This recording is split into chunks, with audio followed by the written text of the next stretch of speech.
It is the holiday season, and the Grinches, they're also out, and they're online. They are fishing for victims on the great wide web. But how do you protect yourself this holiday season, and what do you look out for? Joining us now on the Oakland County MegaCast, we want to bring in Brandon Hartke and Carly Czech with XFER Communications. Great to have you both back on with us. How are you? Great. Thanks for having us. Doing good. Thanks, Ronnie. I have to tell you, I almost fell victim to one of these phishing scams. They are getting so good and so sophisticated. For those that aren't even familiar what phishing is, it's not going out fishing trying to get your bass in your trout. It's an IT term. Can one of you explain what it is and how they're able to get your information? Yes. So phishing is really a approach for people to go out there and try to capture credentials, information, passwords, things that are going to allow them to gain access to your accounts. So that's really the idea. Is it's almost like they're casting a net out and trying to capture your data and find a way to get into your private areas like your bank accounts and these types of things. So that's really what phishing is. So Brandon, they're doing it, what, mainly through email? Email is a common area, yeah. So when we refer to phishing and people talk about that, it's really email is one of the biggest areas that the threat is happening, yes. So with those emails, what should people look out for? Because I got one from Amazon and it really looked legit. Yeah. You know, the bad guys always get more sophisticated, but there's some really simple things that everyone can do to help determine whether it's a real email or not. So, you know, kind of the first one, it's just being aware, right? But the first thing is look at the email address. I know when we're on our smartphones and we're looking at these, take a look at the email address, hover over it, because they can fake the name, but they can't fake where it actually came from. So did it really come from at Amazon.com? You know, so that's really an easy place to start. Look at attachments. Oftentimes those contain a virus, and that virus then gets into your computer, and that's how they start to get your credentials. You know, just read the email, right? Is it super generic? Does it look right? Is it, people are getting very, very sophisticated. So maybe it comes from your boss. Does it have the exact signature? Is it written the way they write their name, or does something just feel off? Yeah, it used to be you could tell because there would be so many misspellings. Yes. That you were like, oh yeah, right, okay. But they seem to be really getting so much better. And I know the Amazon one, I immediately almost, clicked on it because it was saying that I ordered like a, $2,000 TV. I was like, I know I didn't order that, but instead I was like, oh, wait a minute, let me go to my Amazon account and actually check from there. That's an important point. So Carly, do you want to talk a little bit about phishing and highlight some more areas that people should be looking out for? Yes, well, I would say, everybody, especially right now, we're in a pandemic, and in order for all of us to work, for us to shop, for us to visit with our family and friends, or even to have an appointment with our doctors, we're logging in, we're utilizing our emails. I would say that if you are completely mobile and you're running around, you're out driving, you're doing your shopping, if you're on your mobile, like Brandon mentioned, make sure you try to really look at what's going on. I've been caught out driving as an account manager for XFER, and I'll receive an email with an attachment, and it might look pretty legit from one of my clients, or from somewhere I've been shopping online, or even my doctor's office. And for me, I had to slow down, say, you know what, I'm going to look at this when I get home. I'm going to open it up on my laptop, and I'm going to try to view the whole message, as opposed to when you're on your phone and you're only getting the notification that you have an email that came through. So my biggest pointer is slow down and look at it. because it definitely takes a couple seconds just to confirm the email, as opposed to a couple days, a couple weeks, or a couple months trying to regain your data, your money that was taken, your credentials, anything of that nature.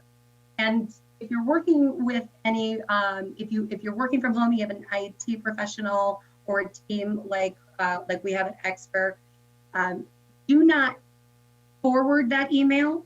Take a screenshot and send that screenshot to them if you're asking if this is true or if this is a phishing attempt.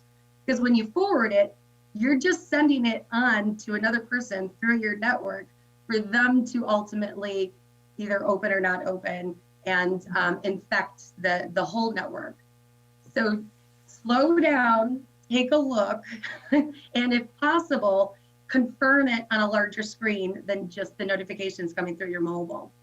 So when you say infect the entire network, because we hear that term malware and a virus, what exactly is happening behind the scenes when we do that and we click? Yes, so there's a lot of things that could be happening when you click. So there's a lot of things that people are trying to capture, but one of the biggest things is passwords and credentials. Once they get those passwords, once they get those credentials, they can use them for other places and gain access to your data. So that's one of the things people are trying to use. Now, viruses can run a lot of different variations. Right now in the news, there's a lot about the government getting hacked, and Microsoft and Cisco both got hacked through basically a network monitoring tool that they all use that was looking at what's happening on their network. So they can use that to capture different things, but I think from most of us, from an end user standpoint, the thing we're trying to protect is passwords. Yeah, Brandon, we had Walled Lake Community Schools. They were the victim of this as well. And so with that, Brandon, if you want to talk a little bit about passwords, I will say, because passwords are going to be the death of me. So many passwords are required and you have to change them. Should you use the program that comes with so many of our computers that will navigate a computer or a password for you? Yeah, yes, I would say you are better off using passwords that are hard to guess. So the most common mistake people make is they use passwords that are common to them. Favorite sports team, right? You have Tigers, you have these. That's bad. That's really bad because they're easy to guess, they're easy to know, and the bad guys are going to go after them. But what's more important is you use the same password for everything. So if someone were to compromise a password and know what your password is, they're going to now be able to use that for multiple things because you use it for multiple things. So the more unique each password can be, the better off you are.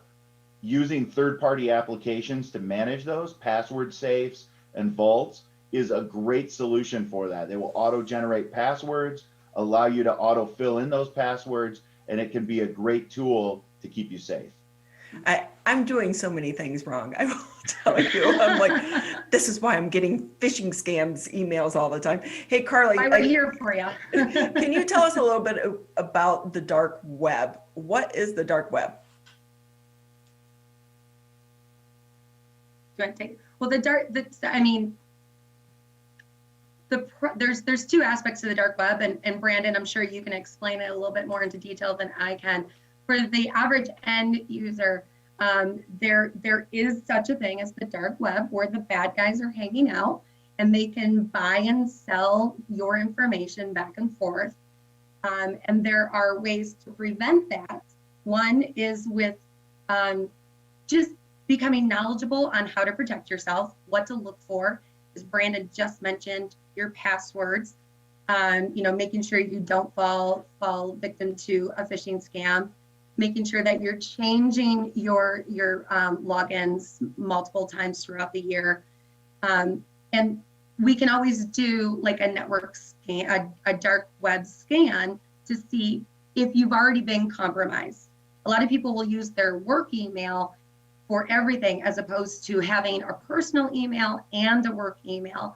We can run scans now to see, has that been sold into the dark web? So it's kind of being reactive at that point. and then teaching the end user or your organization how to be proactive is going back to your passwords, your phishing scams, and things of that nature. So Brandon, do you want to talk a little bit about if someone has become the victim of their information being sold on the dark web? How can, other than the scan, is there a way for like Joe Schmo sitting at home can figure it out on their own, or do they need to have a company such as yours help them with that? Well, there's different ways that you see it. So it's almost like monitoring your credit cards, right? So sometimes you'll know after the fact if your credit card was stolen because there's a charge on there. And that's what kind of, it's almost like a credit monitoring service where you're watching. But the things that you need to do is you can be aware of breaches that happen. So for example, I was looking at a report this week and Spotify had some user information that was leaked. So if I have a Spotify account, I should be paying attention to the news and the things that are happening, and I should be changing that password. But if I use a password that's common amongst other things that I use, my banking account and other places, I need to change that everywhere. And a change isn't I added an exclamation point or I, changed the password and I put an @ sign instead of the A. Like those aren't real changes. You need substantial changes to a password, because if you think about it, if a bad guy knows a password you've used in the past or multiple passwords, they can very easily run iterations on that. And it makes it a smaller sample size to use, and they can crack your password if they want to. So Brandon, I have to ask, have you hacked into my computer? Some of us may do that because it's one of the easiest ways to remember it, right? Oh, let me add, or you just change the number, like instead of a 1 at the end. Now, when you have to change it 30 days later, you make it a 2, or then you make it a 3. One of the ways to do it and remember it is use a phrase that would be very, very difficult for anyone to sum up for you. So yeah, my password is the longest password ever. That could be your password. So we are talking with Carly Czech and Brandon Hartke with XFER Communications, because this is the holiday season. So many people are shopping online right now, but also during the COVID-19 crisis, we are online doing Zoom meetings and shows such as this via Zoom. So many more people are on the computer, so much more. And that is really like Christmas for so many of the hackers that are trying to steal our information. And so it's not a good time. And with that, should we have an email for different things? Like if we're going to shop, should we have a different email that we use just for shopping? Should you have so maybe you have 2 or 3 different personal emails, one for your social media accounts, one for your shopping accounts, one that you use, to email back and forth with your friends. Would that be helpful in these situations? I don't know which one of you want to address that. Yeah, it can be a helpful tool, and it will tell you where that spam is coming from. So if I used a specific one for shopping online, then I can see what ads come from there, and it helps me manage where those spam is coming from. So it may not protect you from a phishing attack and those types of things as much as it's going to protect you from some of the spam and just some of the junk that goes into your inbox. But definitely don't use your corporate email as part of when you're doing those things. So you do want to separate your corporate accounts from your personal accounts. And that can be something that sometimes small businesses don't really do, right? The owner of a business, they might use that email for everything, and they really should separate those. It does seem my Hotmail account tends to get hacked a little bit more. I don't know if it's hacked, but I seem to notice more suspicious activity whenever I use my Hotmail and I have to sign into a new app with it. Yes. Versus like a Gmail email. Is there something to that, or is it just my imagination? There can be something to that. The longer emails are out there, like Hotmail and things, the more people are going to have it, the more exposure it's going to have.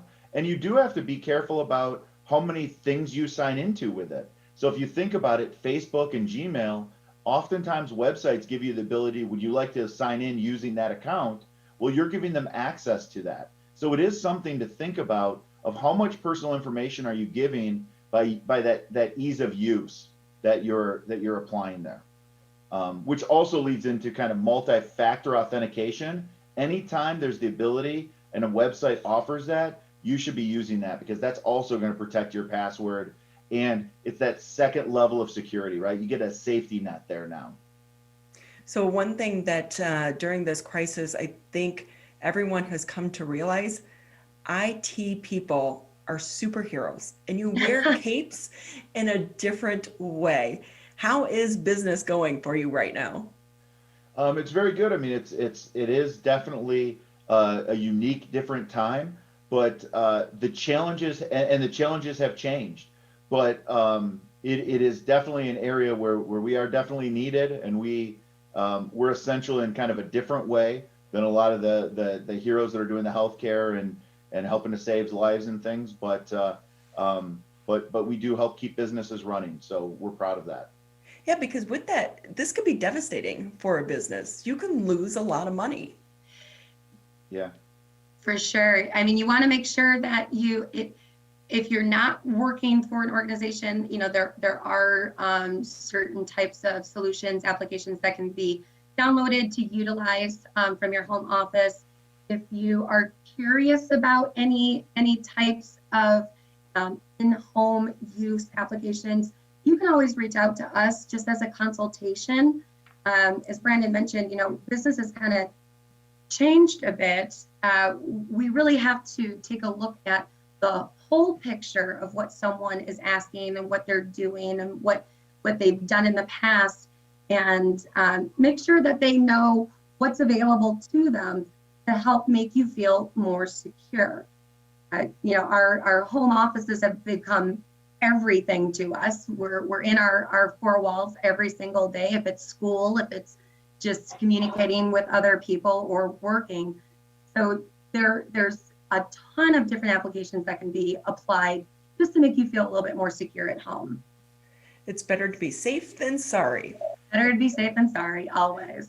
Well, thank you, the both of you, for taking time out of your Wednesday. I know the two of you are extremely busy right now. We appreciate it, and we appreciate the information and the advice as well, because this can really be devastating to individuals and companies as well if they fall victim to some of these scams that are happening right now. Thank you, Ronnie. Thanks for having us. Thank you so much. Happy holidays, everybody.